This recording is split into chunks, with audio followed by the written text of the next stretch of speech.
Hey, it's Mark in the minivan with Pearly. The hair is crazy. I haven't shaved in a while. Sorry. Not looking my best. But am I ever on these videos? Sit down. Healthy living, yeah.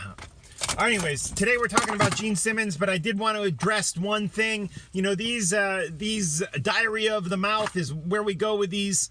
And something that just bothers me about people in general, and sorry for the negativity. I'm going to get into a real positive rant on Gene Simmons in a minute, so stay tuned for that.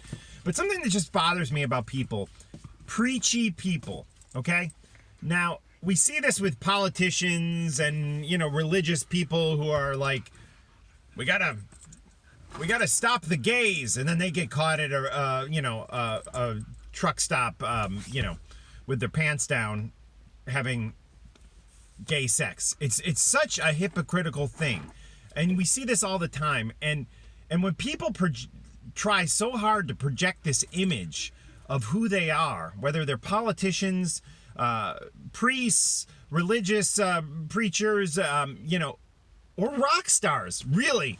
I see this, I've gotten to know some of these rock stars a little better than maybe some of you have. Maybe some of you know them good too. But when they're on their social media every day saying, 30 years sober and meditation and all the, and talking about how at peace they are with themselves, all I can think is that they're not at peace with themselves, because they have to keep promoting that they're at peace with themselves on social media. And it goes for my friends and people I follow on Instagram too. If all you do is post stuff about how great things are and how at one with yourself you are, I can't help but think you're trying to convince yourself more than anyone else.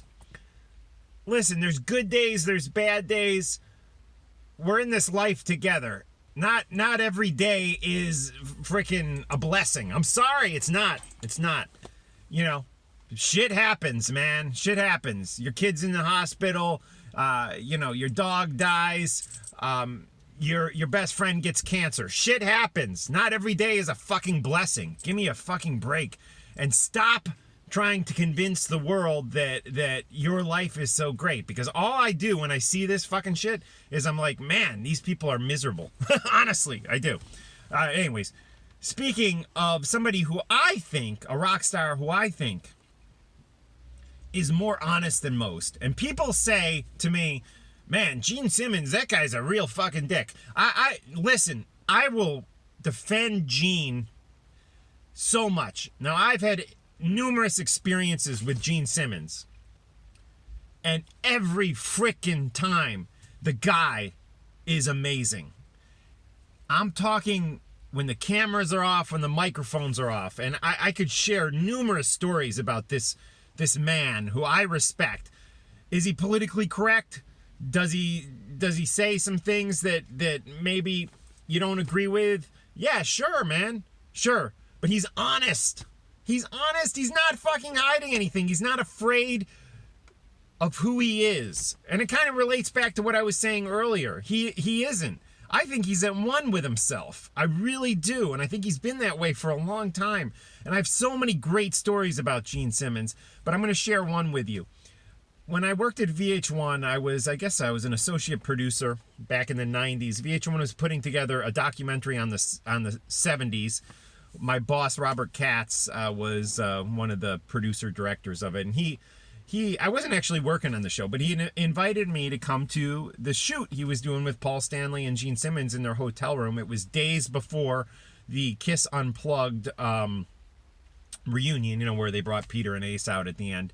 It was days before that. I got my picture with both Paul and Gene that day. Was there for the interview. After the interview was over, and this is a true story, Paul was courteous, not overly friendly, but he shook my hand and took a quick picture, and then he scooted off to his hotel room. Gene, I swear this, and I've put this story on Facebook before, but Gene said, "Hey, what are you doing? What are you doing after the interview?" And I said, "Well, I guess I'm heading back to the office." He was like, "Well, hang out for a minute."